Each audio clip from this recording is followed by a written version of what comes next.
بسم اللہ الرحمن الرحیم۔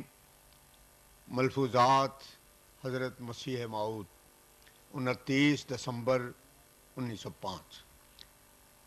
فرمایا مومنوں کو بھی دو ہی قسم کی زندگی بسر کرنے کا حکم ہے، سرم و علانیہ۔ سورہ ابراہیم آیت 32۔ بعض نیکیاں ایسی ہیں کہ وہ علانیہ کی جائیں، اور اس سے غرض یہ ہے کہ تا اس کی وجہ سے دوسروں کو بھی تحریک ہو اور وہ بھی کریں۔ جماعت نماز علانیہ ہی ہے، اور اس سے غرض یہی ہے کہ تا دوسروں کو بھی تحریک ہو اور وہ بھی پڑھیں، اور سرن اس لیے کہ یہ مخلصین کی نشانی ہے، جیسے تہجد کی نماز ہے۔ یہاں تک بھی سرن نیکی کرنے والے ہوتے ہیں کہ ایک ہاتھ سے خیرات کرے اور دوسرے کو علم نہ ہو۔ اس سے بڑھ کر اخلاص مند ملنا مشکل ہے۔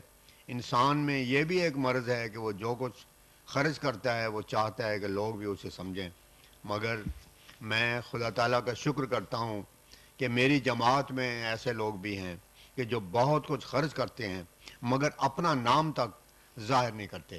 بعض آدمیوں نے مجھے کئی مرتبہ پارسل بھیجا ہے، اور جب اسے کھولا ہے تو اندر سے سونے کا ٹکڑا نکلا ہے یا کہ انگشتری نکلی ہے، اور بھیجنے والے کا کوئی پتہ ہی نہیں۔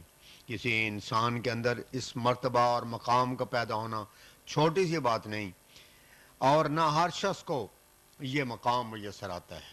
یہ حالت اس وقت پیدا ہوتی ہے جب انسان کامل طور پر اللہ تعالیٰ کے وجود اور اس کی صفات پر ایمان لاتا ہے، اور اس کے ساتھ اسے ایک صافی تعلق پیدا ہوتا ہے۔ دنیا اور اس کی چیزیں اس کے نظر میں فنا ہو جاتی ہیں، اور اہل دنیا کی تعریف یا مذمت کا اسے کوئی خیال ہی پیدا نہیں ہوتا۔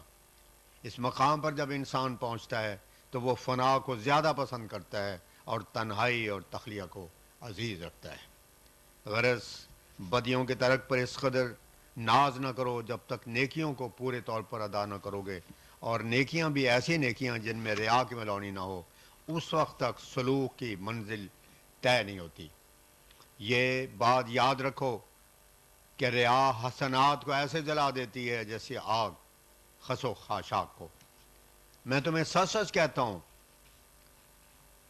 کہ اس مرد سے بڑھ کر مرد خدا نہ پاؤ گے جو نیکی کرتا ہے اور چاہتا ہے کہ کسی پر ظاہر نہ ہو۔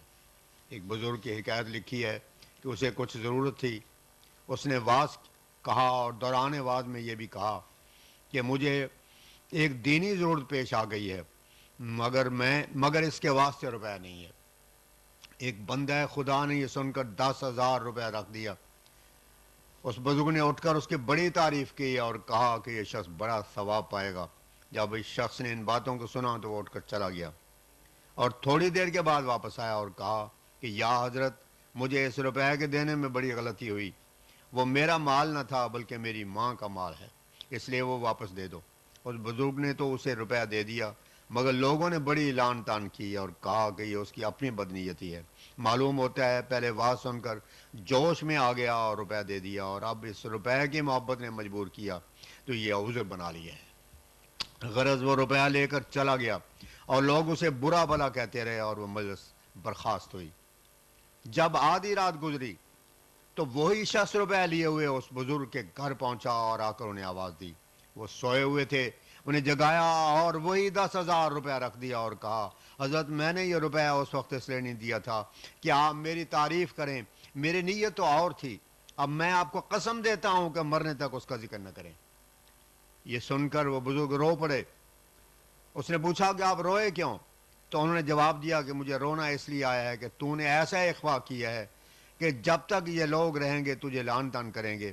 غرض وہ چلا گیا، اور آخر خدا تعالیٰ نے صبر کو ظاہر کر دیا۔ جو شخص خدا تعالیٰ سے پوشیدہ طور پر صلح کر لیتا ہے، خدا تعالیٰ اسے عزت دیتا ہے۔ یہ مت خیال کرو کہ جو کام تم چھپ کر خدا کے لیے کرو گے وہ مخفی رہے گا۔ ریا سے بڑھ کر نیکیوں کا دشمن کوئی نہیں۔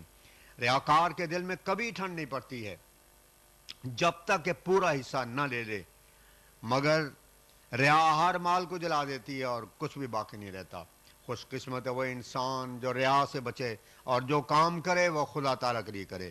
ریاکاروں کی حالت عجیب ہوتی ہے، خدا تعالیٰ کے لیے جب خرچ کرنا ہو تو کفایت شعاری سے کام لیتا ہے، لیکن جب ریا کا موقع ہو تو پھر ایک کی بجائے 100 دیتا ہے، اور دوسرے طور پر اسی مقصد کے لیے 2 کا دینا کافی سمجھتا ہے۔ اس لیے اس مرض سے بچنے کے لیے دعا کرتے رہو۔ جو لوگ اس بات پر ایمان لاتے ہیں کہ اللہ تعالیٰ سمیع اور بصیر ہے، وہ ان باتوں کی پرواہ نہیں کرتے۔ انہیں اس بات کی غرض ہی نہیں ہوتی کہ ان کے دیے ہوئے مال کا ذکر بھی کرے۔ دنیا مزرعہ آخرت ہے، یعنی آخرت کی کھیتی ہے۔ جو کچھ بنانا ہے اسی دنیا میں بناؤ۔ جو شخص روحانی مال دولت اور جائیداد یہاں جمع کرے گا وہ خوشحال ہوگا، ورنہ یہاں سے خالی ہاتھ جانا ہوگا اور بڑے عذاب میں مبتلا ہونا پڑے گا۔ اس وقت نہ مال کام آئے گا، نہ اولاد، اور نہ دوسرے عزیز جن کے لیے دین کے پہلو کو چھوڑا تھا۔ اب یاد رکھو، وہی خدا جس نے 1300 برس پہلے اس زمانے کی خبر دی تھی، وہی خبر دیتا ہے کہ زمانہ قریب آ گیا ہے اور بڑے بڑے حوادث ظاہر ہوں گے۔ اگر ان نشانوں کا انتظار ہے اور ان کے بعد جوش پیدا ہوا تو اس کا ثواب ایسا نہ ہوگا جیسا آج ہے، بلکہ اللہ تعالیٰ نے یہ بھی فرمایا ہے کہ اس وقت اگر کوئی ایمان پیش کرے گا تو ذرہ برابر اس کی قدر نہ ہوگی، کیونکہ اس وقت تو کافر بھی سمجھ لے گا کہ دنیا فانی ہے۔ میں نے سنا ہے کہ طاعون کے زور کے دنوں میں ایک جگہ ایک بڑا متمول ہندو مر گیا۔ مرتے وقت اس نے اپنے مال و دولت کی کنجیاں اپنے بھائی کو دے دیں، وہ بھی مر گیا، اور اس طرح پر ان کا سارا خاندان تباہ ہو گیا۔ اور آخری شخص نے مرتے وقت وہاں کے ایک ذمہ دار کو کنجیاں پیش کیں۔ اس نے انکار کر دیا کہ میں کیا کروں گا۔ بالآخر وہ مال داخل خزانہ سرکار ہوا۔ یہ سچی بات ہے کہ جب خوف کے دن آتے ہیں تو بڑے بڑے پاجی اور خبیث لوگ بھی صدقات اور خیرات کی طرف مائل ہو جاتے ہیں۔ اس وقت یہ باتیں کام نہیں آتی ہیں، کیونکہ خدا تعالیٰ کا غضب بھڑک چکا ہوتا ہے۔ لیکن جو شخص عذاب کے آنے سے پہلے خدا تعالیٰ سے ڈرتا اور اسے صلح کرتا ہے وہ بچا لیا جاتا ہے۔ پس خدا تعالیٰ کو راضی کرنے کی یہی دن ہے۔ میں بلا مبالغہ کہتا ہوں کہ خدا تعالیٰ نے جس قدر اپنی ہستی کے ثبوت مجھے دیا ہے، میرے پاس الفاظ نہیں جن میں اسے ظاہر کر سکوں۔ وہی خدا ہے جس نے ابراہیم کے زمانے میں ان تمام امور کی جو آج تم دیکھ رہے ہو خبر دی۔ ان ہندوؤں سے جو ہمارے جدی دشمن ہیں پوچھ لو کہ اس زمانے میں اس جلوہ قدرت کا کہاں نشان تھا۔ جب وہ ساری باتیں پوری ہو چکی ہیں، پھر جو باتیں آج وہ بتاتا ہے وہ کیوں کر پوری نہ ہوں گی۔ اس خدا نے مجھے خبر دی ہے کہ ان قریب خطرناک وقت آنے والا ہے، زلازل آئیں گے اور موتوں کے دروازے کھل جائیں گے۔ بس اس سے پہلے کہ وہ خطرناک گھڑی آ جاوے اور موت اپنا منہ کھول کر حملہ شروع کر دے، تم نیکی کرو اور خدا تعالیٰ کو خوش کر لو۔ میں یہ بھی تمہیں یقین دلاتا ہوں کہ اس زمانے کی تمام نبیوں نے خبر دی ہے، یہ آخری 1000 کا زمانہ آ گیا ہے۔ اور دیکھو یہ وقت ہے جس کے لیے 1100 برس پہلے کی کتابوں میں لکھا تھا کہ مہدی کے وقت رمضان میں کسوف خسوف ہوگا، اور آدم سے لے کر اس وقت تک کبھی یہ نشان ظاہر نہیں ہوا۔ وہ نشان تم نے دیکھ لیا، پھر یہ کیسی قابل غور بات ہے۔ بعض جاہل اعتراض کرتے اور بہانہ بناتے ہیں کہ یہ حدیث ضعیف ہے۔ احمق اتنا نہیں جانتے کہ جس حدیث نے اپنے آپ کو سچا کر دیا ہے وہ کیسے جھوٹ ہو سکتی ہے۔ محدثین کے اصول کے مطابق سچے اور صحیح حدیث تو وہی ہے جو اپنی سچائی آپ ظاہر کر دے۔ اگر یہ حدیث ضعیف ہوتی تو پھر پوری کیوں ہوتی؟ 2 مرتبہ کسوف خسوف ہوا، اس ملک میں بھی اور امریکہ میں بھی۔ اگر یہ حدیث ضعیف ہے تو پھر اس کی مثال پیش کریں کہ کسی اور کے زمانے میں بھی ہوا ہو۔ یہ حدیث اہل سنت اور شیعہ دونوں کی یہاں کتابوں میں موجود ہے، پھر اس سے انکار کیوں کر کیا جا سکتا ہے؟ یہ آسمان کا نشان تھا، اور زمین کا نشان وہ ہے جو طاعون کی صورت میں نمودار ہوا۔ قرآن شریف میں آیا ہے وَإِن مِّن قَرْيَةٍ إِلَّا نَحْنُ مُهْلِكُوهَا قَبْلَ يَوْمِ الْقِيَامَةِ أَوْ مُعَذِّبُوهَا عَذَابًا شَدِيدًا كَانَ ذَلِكَ فِي الْكِتَابِ مَسْطُورًا، سورہ بنی اسرائیل آیت 59۔ اس سے صاف معلوم ہوتا ہے کہ جب قیامت آ جائے گی تو عام طور پر موت کا دروازہ کھولا جائے گا، اور یہ حدیث کسوف خسوف کے قرآن شریف سے بھی صحیح ثابت ہو چکی ہے۔ طاعون کے متعلق شیعہ کی کتابوں میں تو یہاں تک لکھا ہے کہ ایسی طاعون ہوگی کہ جہاں 10 آدمی ہوں گے ان میں سے 7 مر جائیں گے، اور حقیقت میں یہ ایسی بلا ہے کہ خاندانوں کے خاندان اس سے مٹ گئے اور بے نام و نشان ہو گئے۔ کون جانتا ہے کہ کل کیا ہوگا؟ اس قدر سردی کی شدت میں طاعون ترقی کر رہی ہے، امرتسر میں زور شور ہے، ایسی حالت میں کوئی کیا امید کر سکتا ہے؟ جبکہ موت کا بازار گرم ہے تو کیا املاک اور جائیدادیں سر پر اٹھا کر لے جاؤ گے؟ ہرگز نہیں۔ پھر اگر ان نشانات کو دیکھ کر بھی تبدیلی نہیں کرتے تو کیوں کر کہہ سکتے ہو کہ خدا تعالیٰ پر ایمان ہے؟ ہم اپنے نفس کے لیے کچھ نہیں چاہتے، بارہ یہ خیال کیا جاتا ہے کہ اپنے گزارے کے لیے تو 500 روپے ماہوار کافی ہے اور جائیداد اس سے زیادہ ہے۔ پھر میں جو بار بار تاکید کرتا ہوں کہ خدا تعالیٰ کی راہ میں خرچ کرو، یہ خدا تعالیٰ کے حکم سے ہے، کیونکہ اسلام اس وقت تنزل کی حالت میں ہے۔ بیرونی اور اندرونی کمزوریوں کو دیکھ کر طبیعت بے قرار ہو جاتی ہے اور اسلام دوسرے مخالف مذاہب کے شکار بن رہا ہے۔ پہلے تو صرف عیسائیوں ہی کا شکار ہو رہا تھا، مگر اب آریوں نے اس پر دانت تیز کیے ہیں اور وہ بھی چاہتے ہیں کہ اسلام کا نام و نشان مٹا دیں۔ جب یہ حالت ہو گئی ہے تو کیا اب اسلام کی ترقی کے لیے ہم قدم نہ اٹھائیں؟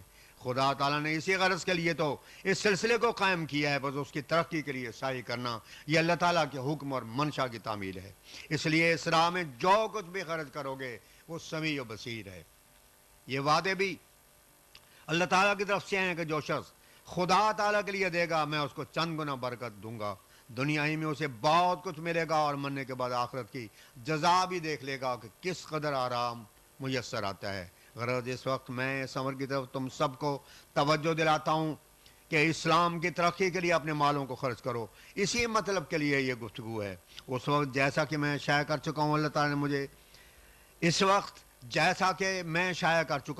اللہ تعالیٰ نے مجھے خبر دی ہے کہ میری وفات کا وقت قریب ہے، جیسا کہ اس نے فرمایا قارب اجلک المقدر ولا نبقی لک من المخزیات ذکرا۔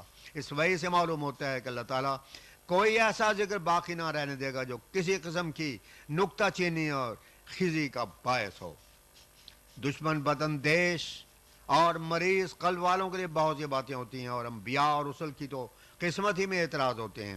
دیکھو حضرت صلی اللہ علیہ وسلم پر کس قدر اعتراض ہوئے اب تک کیے جاتے ہیں، کیا کسی معمولی زندگی کے انسان پر بھی کیا جاتے ہیں؟ کبھی نہیں۔ صدہا انسان ایسے ہوں گے جو معمولی زندگی کے انسان کی تعریف کریں گے، مگر جب انبیاء اور رسل کا ذکر آئے گا تو وہاں اعتراض کے لیے زبان کھولیں گے۔ بات کیا ہے کہ انبیاء و رسل پر اس قدر اعتراض ہوئے ہیں؟ اصل بات یہ ہے کہ جیسے دولت پر سانپ ہوتا ہے تاکہ نامحرم پاس نہ جاوے، اسی طرح پر انبیاء اور رسل بھی ایک بے نظیر دولت ہوتے ہیں۔ خدا تعالیٰ چاہتا ہے کہ سعید اور رشید ان تک پہنچیں، اس لیے ان پر قسم قسم کے اعتراض ہوتے ہیں تاکہ وہ لوگ جو اہل نہیں دور رہیں۔ اور ورنہ اگر اللہ تعالیٰ چاہتا تو وہ نہ جہاد کرتے، نہ بیویاں کرتے، نہ اعتراض ہوتے، مگر وہ نبی جس کی تعلیم اتم اور اکمل تھی اس کے لیے خدا تعالیٰ نے نہ چاہا کہ اسے نیل قبول کریں، اس لیے چند باتیں ایسی رکھ دیں جو نظر بد دور کا کام دیتی ہیں، اور ان پر اعتراض ہوا اور نااہل لوگ الگ رہے، مگر جو لوگ اہل تھے انہوں نے حقیقت کو پا لیا۔